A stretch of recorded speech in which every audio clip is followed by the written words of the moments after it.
We had raised about $54.5 million in venture capital at that point in time. This is before startups was cool in 1996. That's amazing. And then we had a really good run. We got some big customers, MasterCard, American Express.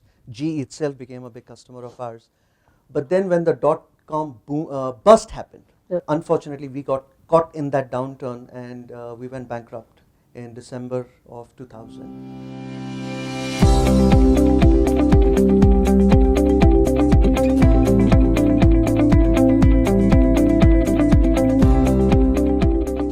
Hello everyone, welcome to this episode of the CEO's Chair in a brand new location at the luxurious Conrad, Pune.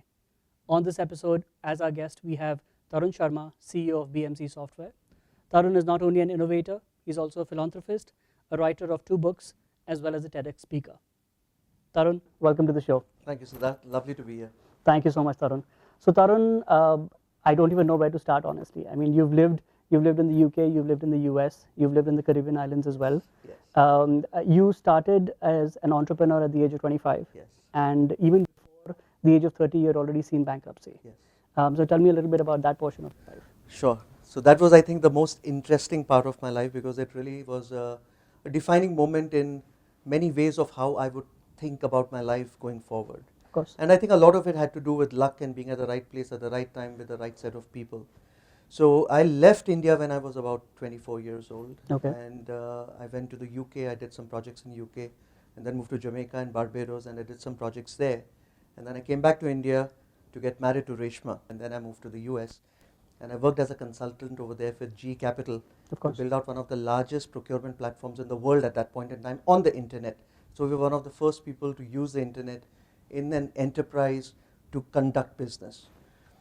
Over there I met some of the smartest people on the planet. Okay. And there were 6 of us that eventually decided that we should go off and do something on our own. Not because we wanted to leave GE. GE was a great place to work.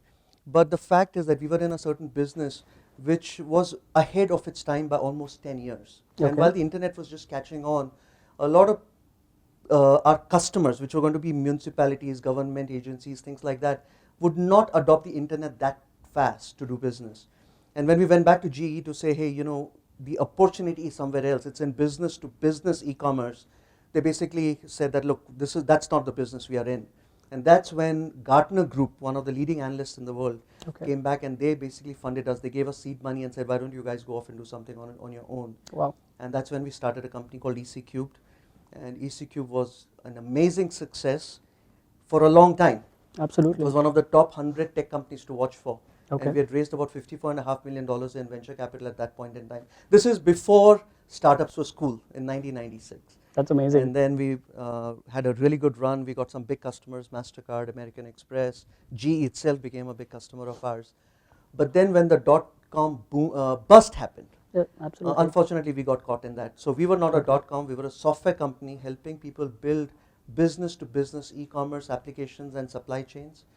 But unfortunately we got caught in that downturn and we went bankrupt in December of 2000. And so it was a defining moment because at that point in time, I was 25 years old when I got involved in the startup, and by 30 I was bankrupt. And so I saw amazing success and then very rapid failure, and that basically caused a huge identity crisis for me. And while I thought I had my life fully sorted out, that I knew exactly what would happen in my life, this one was a wake-up call for me, and that is when I basically started to say there's more to life than making money, and there's more to life than just being a business success. True. And initially when I was at EC Cubed, I used to think that by the time I'm 50, I would myself be a venture capitalist investing in businesses and I would be worth a lot of money. But after that bankruptcy, it gave me a little bit of perspective, and that is when the whole social angle came, saying that, you know, at some point I got to leave behind legacy. I got to take care of my family. I have to make enough money for me and my family to be taken care of. But life isn't just about making money, and that's when my the direction in which I was moving forward, that completely changed. They say that most of life's most interesting experiences and learnings come from when you're down. That's correct. And like you said, it must have been a very humbling experience to unfortunately be at the top of your game, and $50 million is a lot of money by any standards. Yeah. And to go from that to being bankrupt. Yeah. What were your major takeaways? I'm sure that was, like you said, the most challenging part of your life. One of the big takeaways was the fact that, I wasn't chasing money anymore. Okay. When I was young, again, like I said, coming from a middle class family, and I would say I come from a lower middle class family, so having seen that side of life, what I really wanted for myself was money. Okay. I really wanted to be rich. And then when that bankruptcy happened, that's what changed my perspective completely. It defined the fact that I needed money, but money was just a number. And at the end of the day, it was about trying to leave behind a legacy. And that is why my pursuit of trying to use technology to solve large-scale problems that can address, people that are not as lucky as us. And I would also consider myself very lucky that I went through that bankruptcy that early in my life, because I had enough time to recover. I had a lot of time. I learned a lot of my lessons early in life. And this was one of those big lessons that brought humility, but it also reinforced the fact that business basics can never be compromised. When a company goes bankrupt, it is because somewhere along the way, you ignored the business basics. Of course.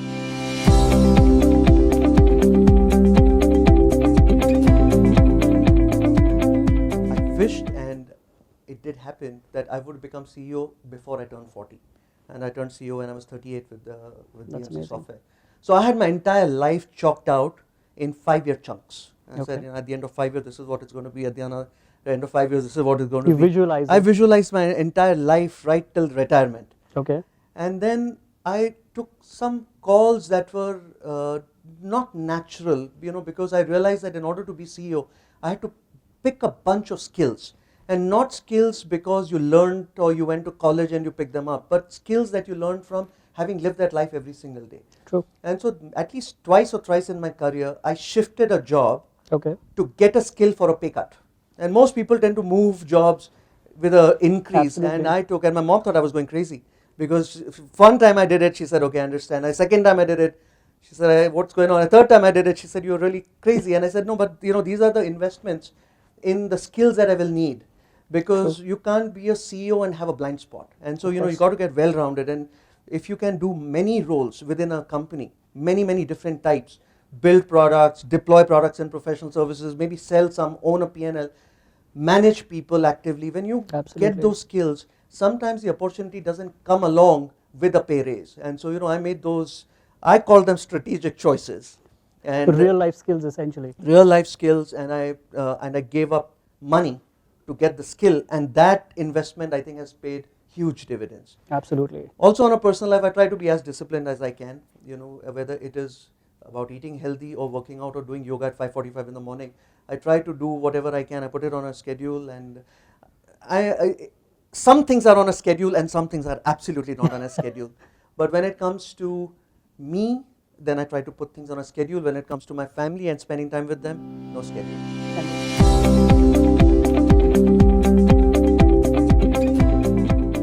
So I tend to love all aspects of my role, but if I had to actually pick one, I would say that it is more employee-centric. Okay. To create a culture within which employees feel empowered and thrive.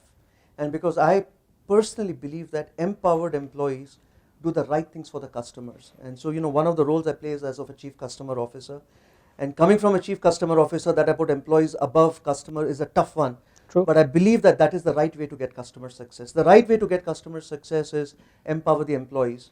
Because it is another deep-rooted philosophy that nobody in the world wakes up in the morning saying that today I'm going to while away my time. Everybody wakes up in the morning saying I'm going to do the right thing.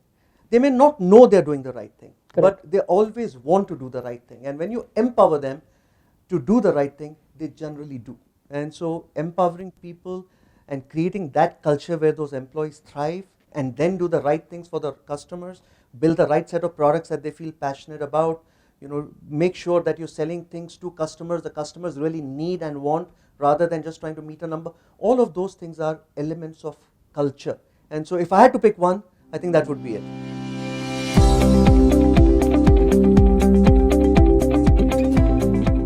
Tarun, switching gears a little bit, I'm going to ask a few rapid fire questions. Sure. Okay, these are completely unrehearsed. So here we go. Are you a dog person or a cat person? Dog person. Okay. Bollywood versus Hollywood? Bollywood. Okay. Your favorite brand? Overall? Brand. Abercrombie and Fitch. Very nice. You travel a lot, so your favorite city? I would have to say it's Boston. Boston? Yeah, it's definitely got character. Yeah. And last, your favorite cuisine? Indian. I'm Indian a hardcore cuisine? Indian man. Okay. So wrapping things up, I know that you're an avid singer. Yes. You're a student of Hindustani music as well. Yeah. Can you maybe hum a few lines of your favorite song? Hmm. And your camera is right here, so go for it. Oh boy, I wasn't. Okay, I'll sing. So let me sing one of my all-time favorites. Sure. I did learn Hindustani music for a long time, but I must also say that I've not been practicing as much as I should. Please. And so you'll have to forgive me if my sur goes off or my tal goes off. No, But one you're of my favorite songs is a song by Jagjit Singh, Mhm. which is Ye Daulat Bhi Le Lo, Ye Shohrat Bhi Le Lo. So let Very me nice. hum a few lines of that. Please.